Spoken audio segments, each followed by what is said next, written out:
Welcome to the Guitar Dads Podcast, a podcast for guitar dads by guitar dads. This week, Liam definitely maybe invited Noel to join a tour. Dave hits up Boston's newest music venue. Do we need a little heartbreak? Clapton doesn't feel wonderful tonight, while Brian May is not a champion. Is Rolling Stone more irrelevant than the 2023 New England Patriots these days? And gear tides are rising, new pedals and a direct solution to a problem. This week on the Guitar Dads Podcast. Now, the most irrelevant dudes in the guitar world, Matt and Dave. Hello, everybody. I'm Matt.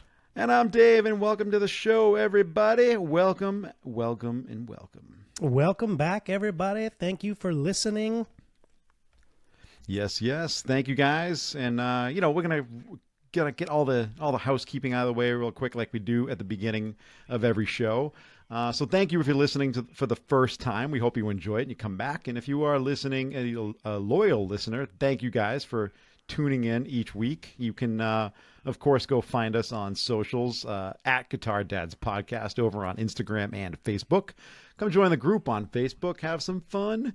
And, if you want to support the show, we would dig it. If you want to head over to patreon.com/Guitar Dads Podcast.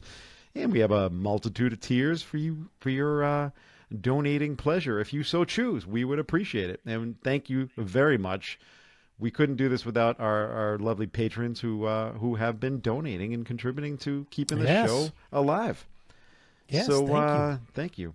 Matt, anything else? No, let's get to it. What are we getting into today? Here we go. Let's get into the Dataverse. Yes. This week's news and notes. Oh man, we had some. You like the sound effects, man. We're just getting into the sound effects, everybody. We're just getting into it. We did have some. We had some interesting news on the Oasis front this week. Yeah. And depending on your whether you're kind of glass half full or half empty kind of guy or gal. You may view this differently. So apparently Liam is going to go out on a 30th anniversary tour of Definitely Maybe, which he's going to play in its entirety. And, Wait, by himself, though? By himself, yep. Yeah, by himself, yeah. And, of course, he was asked, did he invite Noel, to which he said, no. Or something. Then, depending on what you read, he did invite him, and Noel said no. So it's like, who knows what the heck's going out there? All I know is they are slowly building up this bubble of publicity, and there's gonna be a reunion tour. So watch out. So watch out, everybody. That's pretty hilarious that he said no. Noel is not going to be on the tour, and that's what it's going to be. 12 dates only. We'll see what's happening. We'll see. I mean, this is obviously, we said this before, this is definitely a show we have to get tickets to if it comes to Boston. So, we'll find out. Well, let's do it. Well, speaking of like reunions of sorts, so David Coverdale, he's been, those Whitesnake fans know he kind of fell ill last year and had to quit the tour, and he still hasn't really gotten his health in order, and so he's not quite sure if he's going to be touring again, which is really sad. But what he has said is he definitely wants to do a farewell album and bring back former members of Whitesnake. I guess my question is there enough room in the studio? Yeah, I mean, Whitesnake is one of those bands that just, revolving door musicians. Each one of them awesome. Incredible. But, I mean, this is interesting. I mean, Coverdale, let's talk about David Coverdale for a second. I mean, just one of the most amazing voices in rock and roll.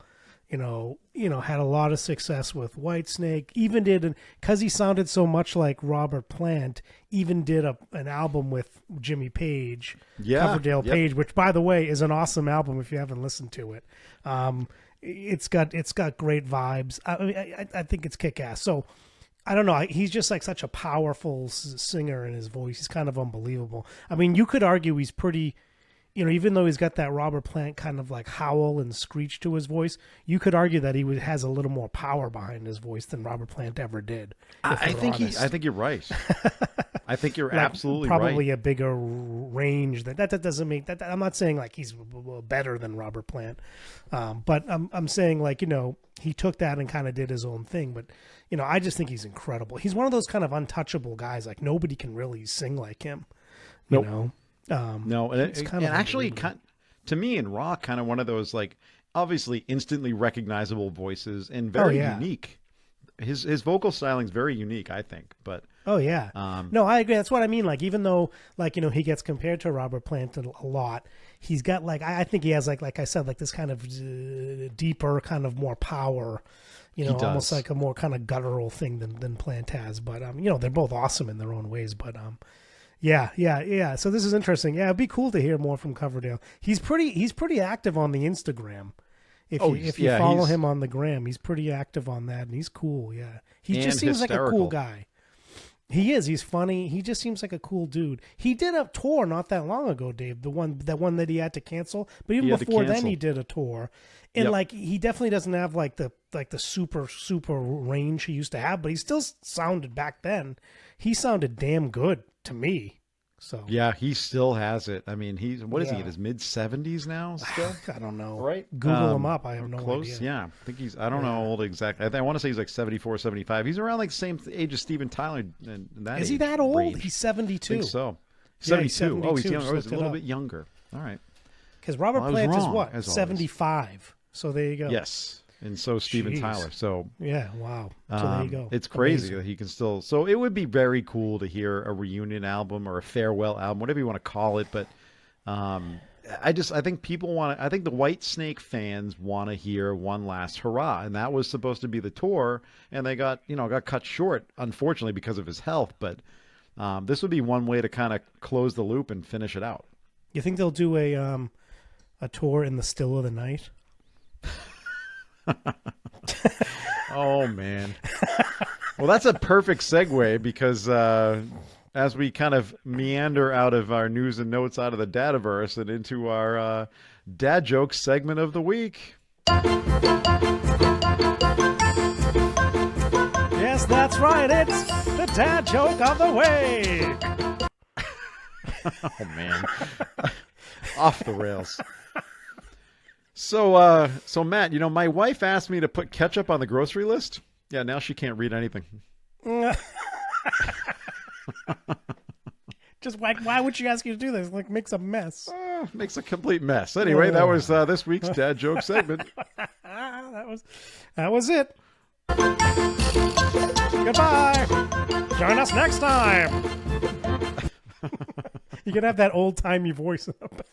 That's right. Yeah, and we need like a voice. We need the dude to do like a voiceover for the show. That's what we really. See. That's right. Some old scraggly guy. Anyway. All right. Well, shall we? What are we getting into? What are we getting into? Well, tonight? Dave had a little fun evening last night. It's actually good. We're not recording this on our usual day, and it's actually good that we didn't, so we could get this review in of a show that Dave saw. Yeah, so last night I checked out. Now, I'll be honest, and I said this in the group. I am a casual Lady A fan. My wife really digs them, so I bought her tickets on Mother's Day, and we were able to check out the MGM Music Hall in outside by Fenway last night. Yeah. Brand new venue, or newer. It's been around. I think hasn't even been open more than like 6 months. Yeah. And I'll tell you, very, very cool place to see a show. If you're local to Boston or around this area and listening to us, go check out any show over there. The place is amazing. Sound is just unbelievable. Really good. What a great job they did with the place. But anyway, yeah. So the Lady A show, I wasn't sure what to expect, and I walked out of there just like super impressed. I mean, they're amazing, but I'm really a fan now because I think, and that's what live music does to us, right? We go to shows, totally. We think we're going to be digging it, but then when we walk out, we realize, wow, that was really something special. And these guys have been doing it for 17 years. So there were a lot of great, awesome. They're amazing. I'll tell you, the 3-part harmonies, wow. Dude. they're incredible. I think all of them separately. Obviously, the two lead people. I don't even know their names. You know, the kind of blondish guy and then the woman. I mean, Yeah, his together name they is just Charles Kelly and Hillary Scott, I think there you is, go. is Thank you her for the name. Yeah. names. I mean, they're incredible. Like that. You guys remember that song? I kind of got into Lady A when that it's a quarter after one. I'm a little drunk song. What's it? I Need You Now. When Need You Yeah. Now was like hitting on the radio and you couldn't get away from it. I started listening to them and I was like, wow, this is amazing harmonies and the songs are good and it was a cool kind of like little transition into country music for me, if I'm honest, when that song came out. And I've been listening to them ever since then, Dave. Actually, I don't see why you're not into country. We talked about this. You're just country. You've kind of just like swayed away from. it got a little for the bit out of longest control time. for me. You know why? Because it got a little bit out of control for me. Like I How? did I don't know. Like I liked that when Lady Antebellum was popular. It just got like too much into that bro country for me. It just did. It just like I like when the first Jason Aldean few songs came out, I thought they were cool. When the first Luke Bryan song came out, I thought it was cool. Then like that's all you heard was those kind of songs, and it's like this is even like the Blake Shelton stuff. I like. I still like What a about lot Eric Church? Yeah, I liked Eric Church. This is the stuff. That whole kind of, era, which is probably like, we're talking 10 to 13 years ago or so now. Yeah, late 2000s. I really liked it. And then I don't know, like I got away from it. I just thought it was getting to be too much. But I don't know. I really dig that guy that wears the Columbia shirts that I kind of live in the summer. What's his name? It's not Luke Bryan. It's Luke Bryant. Is that who it is? No, Luke Bryan. Luke Bryan's the guy that's on American Idol. He's been around for a while. There's another guy. His name's like Luke Bryan. Yeah, Luke Bryan. Luke Bryant? No, that's a different. There's another guy named Luke Bryant. Is there? Yeah. There's another. Of course. I don't know. Typical guitar dads. I don't know. I think you're wrong, but I probably am wrong. Keep and looking it up. I don't know. But who's the guy that sings? Hold on. what song are you thinking about? See, this is where we need to land on is what song, and then we'll tell you who it is. What is the song? I don't know. I can't be in your head Luke too. Combs. Oh, Luke Combs. Yeah, he's great. Luke Bryan. Luke Combs. Luke So Combs, Luke great. Combs with Different ice cold long neck beer never broke my heart. Killer effing song with this amazing like distorted telly sound like riff at the beginning. Like that's a kick-ass song. And like I said, I like him because he's kind of an overweight guy. He wears Columbia fishing shirts on stage. Like that's my thing. That's your kind of thing. That's totally you. You are Luke Combs. You're Matt Combs. There you go. But anyway, yeah, the show. I mean, I was actually very impressed. It was a guitar fest too because they got two guitarists. They got three guitarists. But they got two like backing guitarists and doing leads and rhythms and all that stuff. But there's a guy. What's his name? His name is Jason Slim. They call him Slim Gamble. The guy with the guy with the pigtails. With the pigtails. He's been with them since at least 2008, maybe since the beginning, and he is just off the charts good. He was switching in and out of different guitars. There was Silver Skies. There were Les Pauls. There was Gretches. There was there were Jazz Masters, and it was Tellys, of course. It was just a guitar fest. Cool, man. You know what I found odd, and I don't know why, but that dude. So this guy, that Slim guy was like, he was reaching for his own guitars because he had like the rack behind him, and his tech would come out occasionally to grab one, probably like to tune it up, whatever. Yeah. But he was kind of switching his own guitars in and out sometimes, and sometimes not. I was trying to figure out what the whole what the vibe was. Yeah, you don't see that often. Oh, interesting. Don't see that too often. Maybe it was like the way the stage was set up. I saw the stage setup. There's a lot of musicians on stage. Maybe it wasn't like a clean way for his tech to get to him or something. I mean, even Bruce Springsteen was like, "Wow, that's a lot of people." Springsteen's like, I don't know, I wouldn't put that many people on the stage. What is this, like the Vienna Boys choir up there? What's going on? What is this, like Sister Act? I know. It's like, jeez, Where's Whoopi Goldberg when you need it? Yeah, that wasn't that many. But the sound was just unbelievable. Obviously, because it was so full, there were so many guitars at once, and the vocals and the harmonies, and Oh man. just a cool venue, cool vibe. I'm a fan now. I'm a fanboy. So And there was no I there dug wasn't it. any like tracks or BS going on, was there? That you could No tell? tracks and BS. Now, Yeah. during the show, I thought the theme was kind of lame, and I did think about it, and I've reversed course. So they're calling this the Request Line Tour. Oh yeah, so tell me about apparently- this. So apparently they I don't know whether they they must have posted on socials like they had like this line that you could call in and leave a voicemail and like tell them like what your favorite song is, why you want to hear Oh. it and all that. So throughout the show, like about 4 or 5 times, they like played the voicemail of, you know, people from Boston who had called in and requested a song, and then they'd find the person in the crowd, point them out, shine a light on them, that kind of thing. Oh, cool. And I thought, you know what? At the time, I'm like, this is kind of lame, listening to voicemails and everything. But actually, you know No, what? it's They've been not. around long enough. It was really cool because, like, it really was that nice connection with the fans, and it brought a lot more meaning to what they were playing. And I'm just thinking, like, are they if they're doing this every night, are they mixing things in and out of the set, or are they finding the voicemails of the songs that they want to play that they've rehearsed? yeah. It could and they're be ready that. to go. So Right? that's my shtick every time that somebody asks somebody when I'm at a gig and someone makes a request. I say to them, I say, it's not really a request. It's try to guess what we're going to play next in our set. That's right. Some guy, Which is a some good guy game. at the last gig I was at, some guy came up to me and he goes, "Can you play this song? A song that we don't know and we couldn't pull off in any way, shape, or form."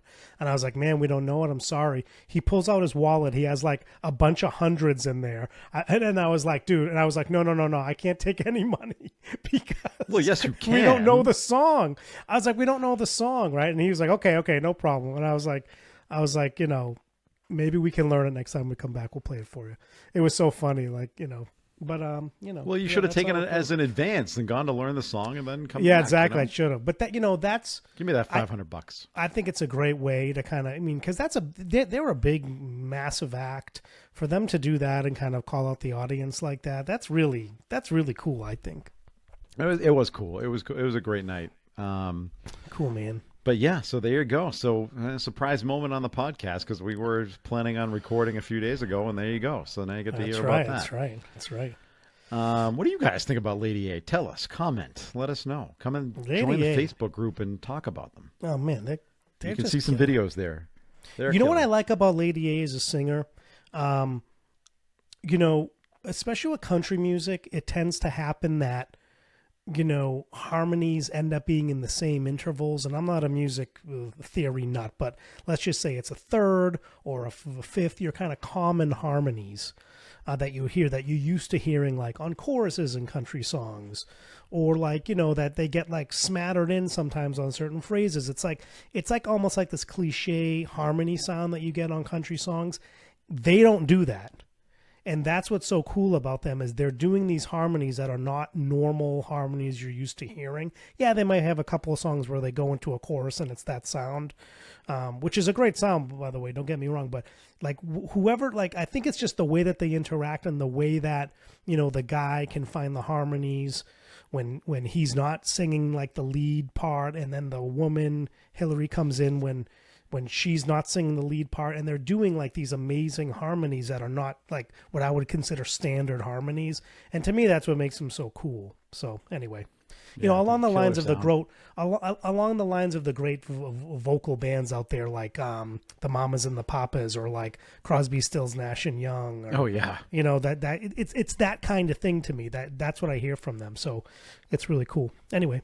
There you go. Well, speaking of the greats, you pointed this out to me. We're going to spend a little bit of time on this tonight as our as our headliner. We have to.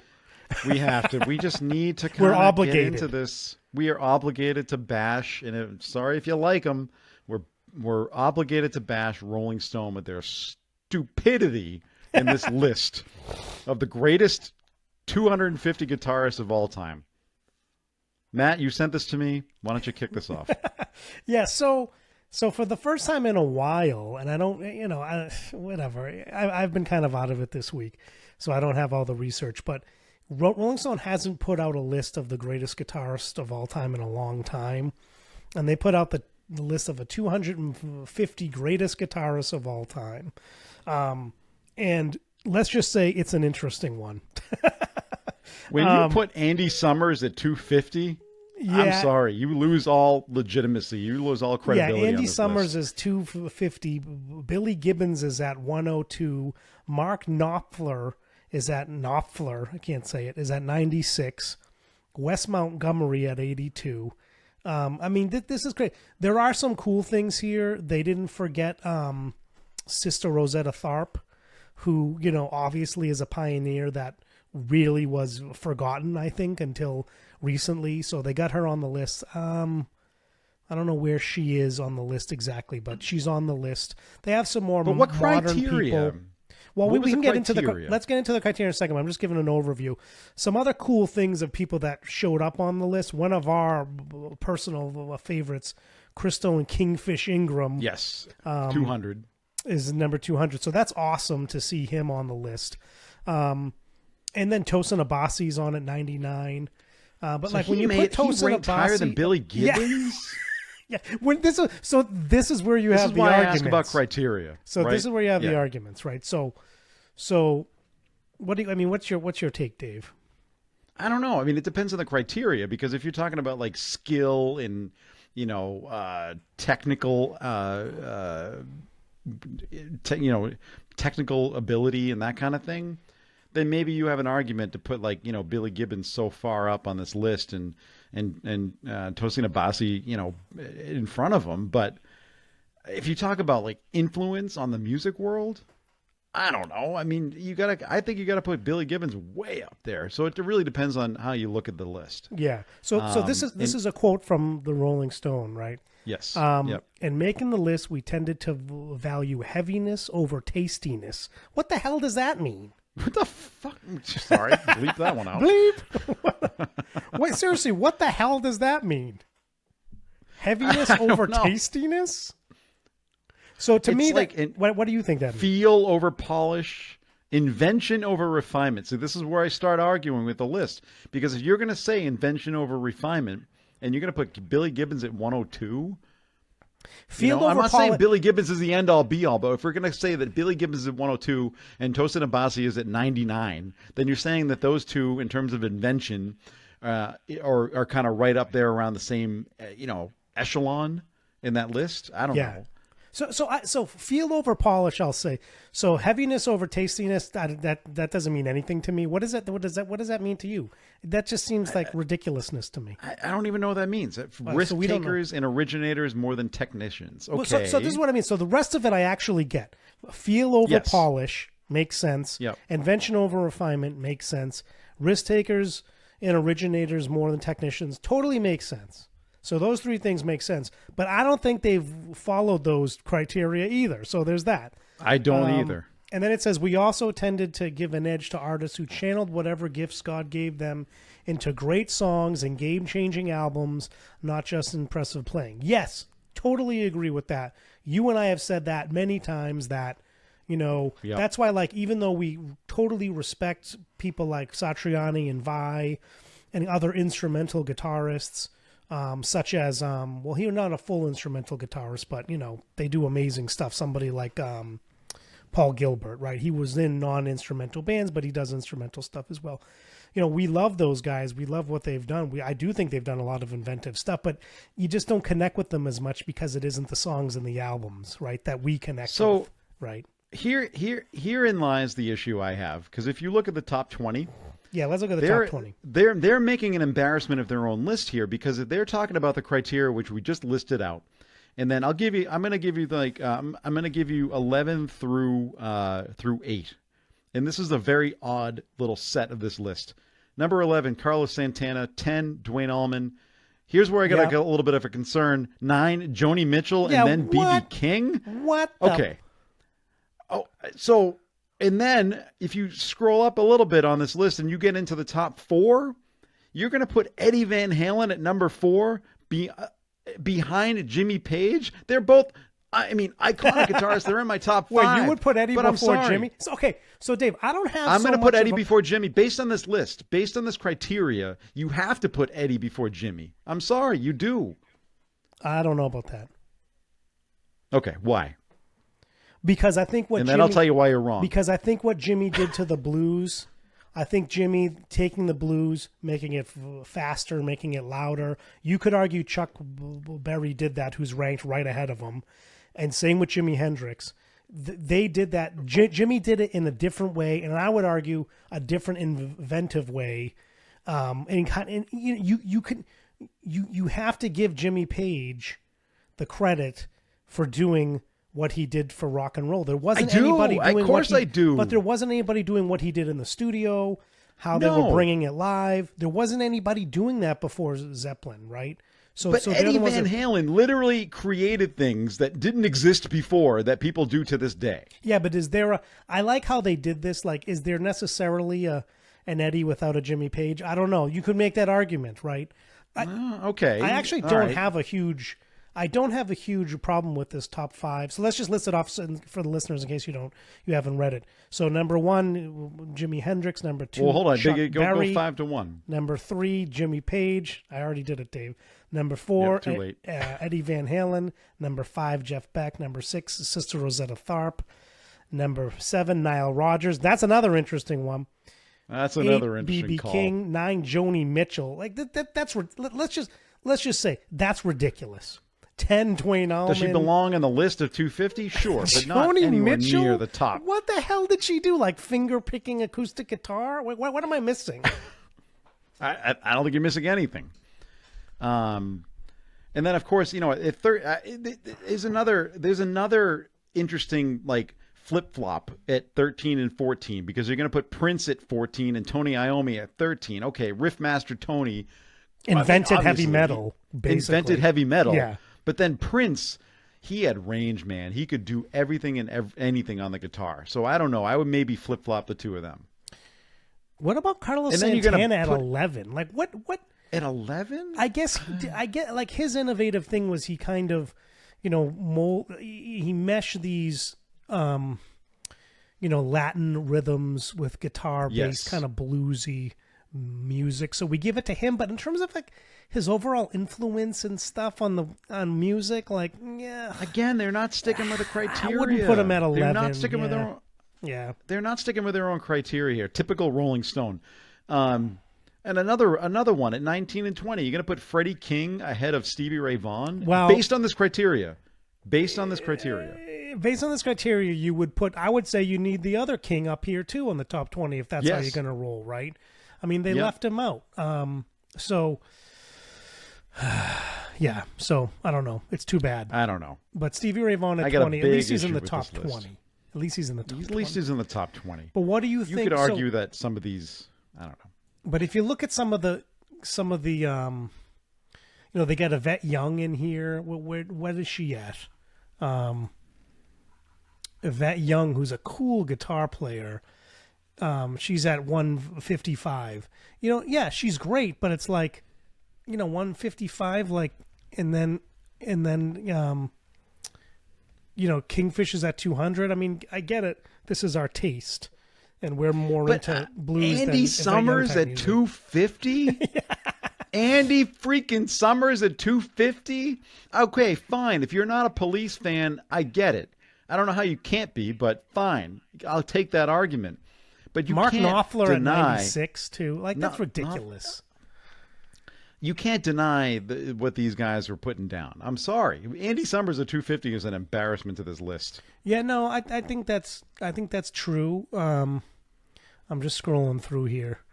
It's hard to scroll through this too. That's another problem I got with Rolling Stone. These stupid, like the numbers are massive, and you're trying to scroll There's through. give me just like a little broken list. down list. I'm sure it exists Yeah. somewhere. I'm sure it does.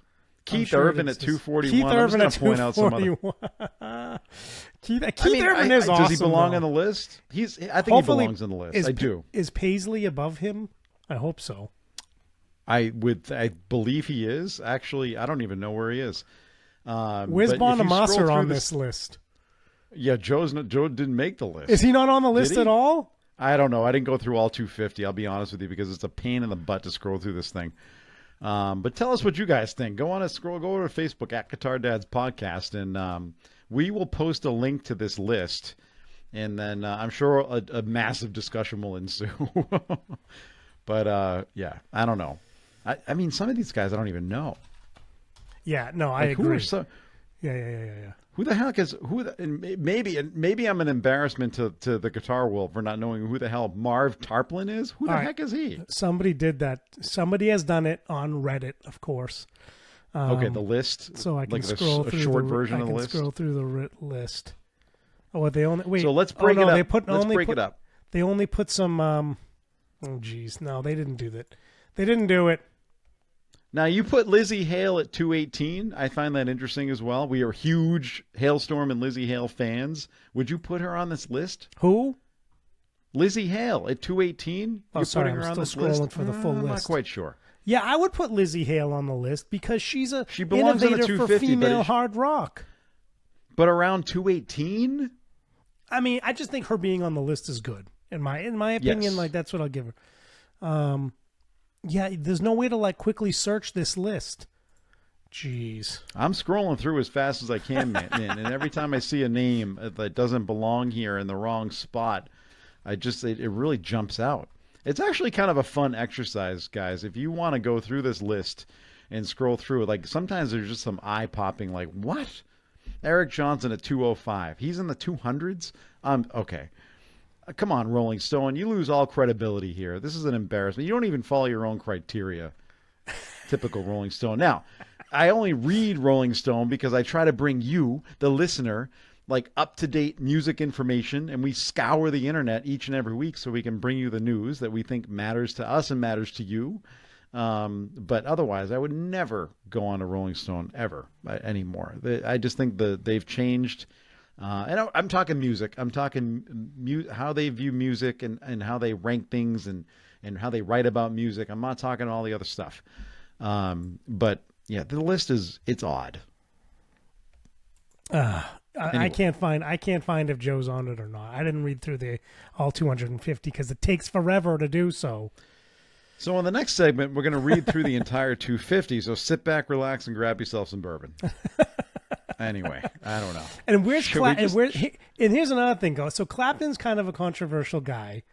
He's usually on the top 10. He's not even. Was he even in the top 20?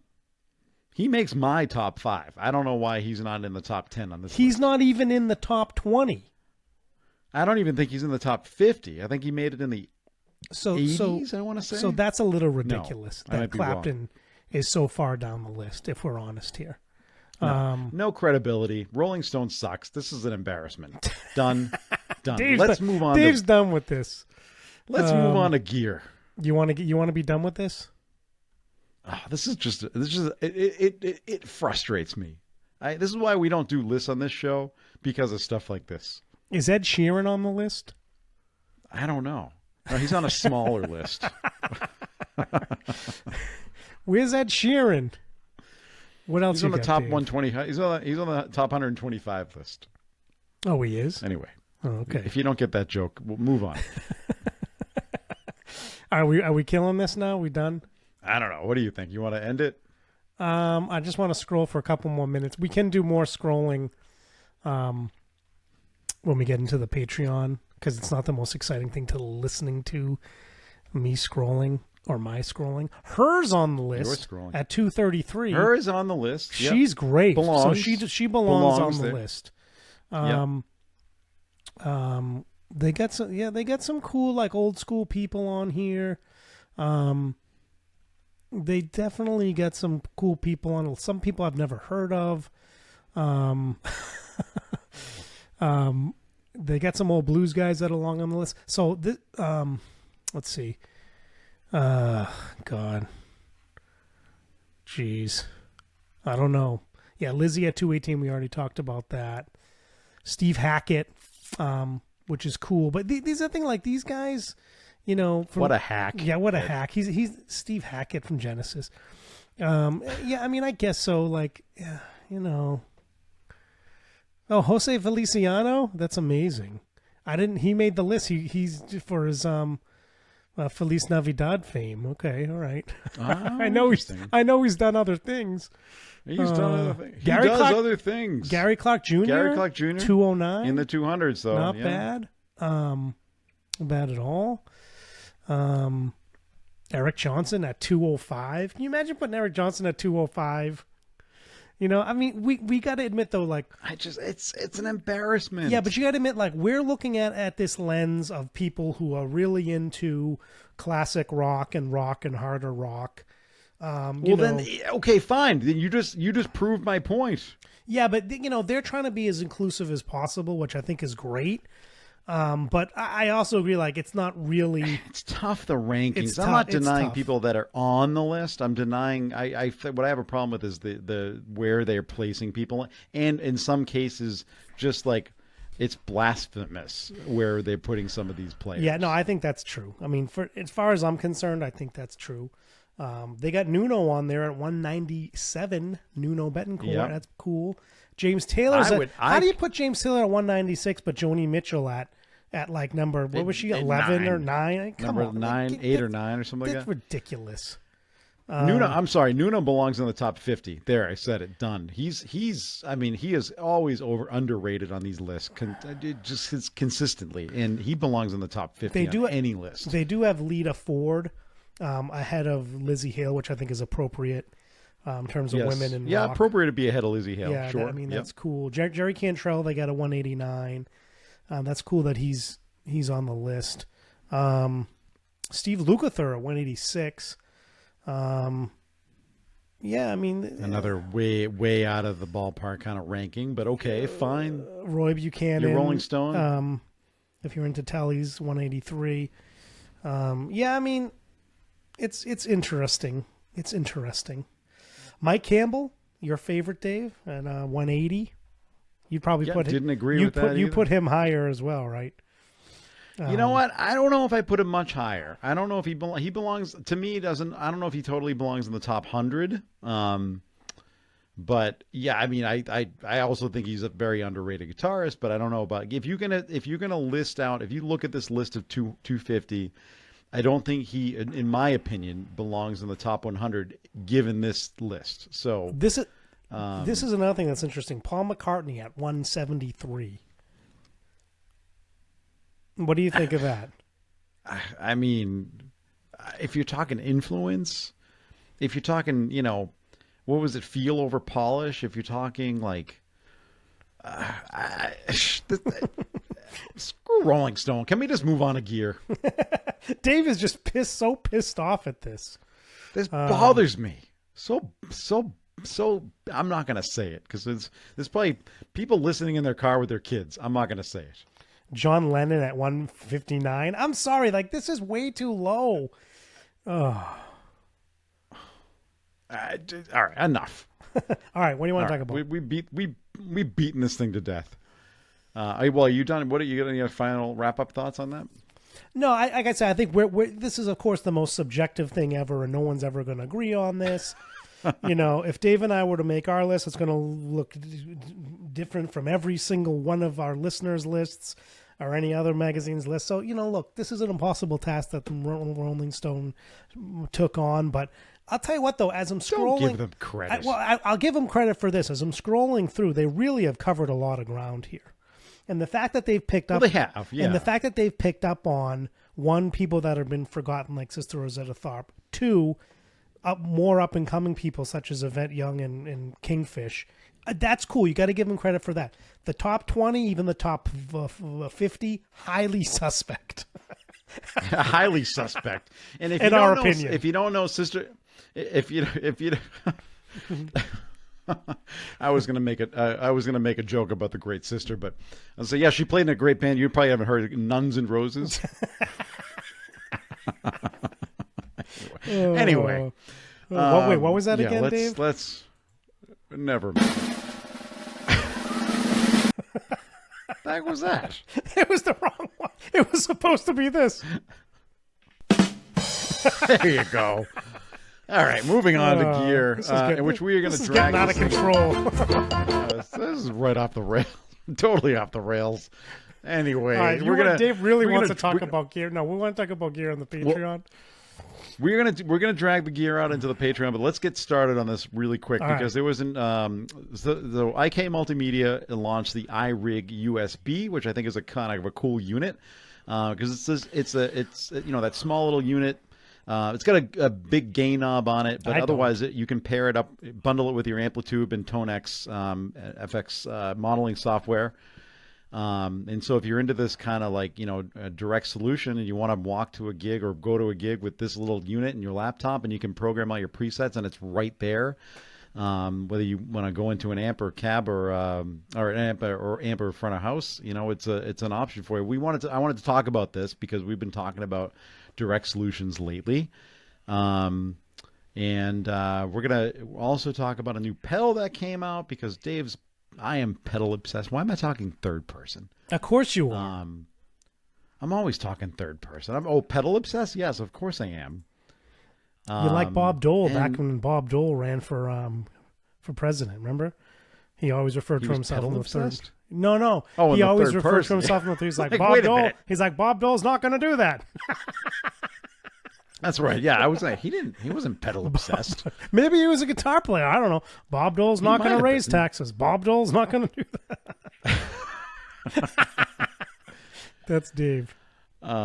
Anyway, yeah, we are trying to cover more gear on this pod because we know you guys really want to hear about gear, but the problem is each week we got so much to say about all this other stuff and we just can't contain ourselves. It's true. We love you guys. Thanks for listening. Yes. And as we wrap this week's main episode and move over to Patreon, go check us out at Guitar Dads Podcast on Instagram and Facebook. Come join our group. And if you so choose, go over to patreon.com/Guitar Dads Podcast, where you can choose to donate and support the show. It really helps us out and keeps us going. Yes. Please leave a review, comment, subscribe, all that stuff. You're annoyed because everybody says it, but it really does make a huge difference for all of us out here doing content and all that stuff.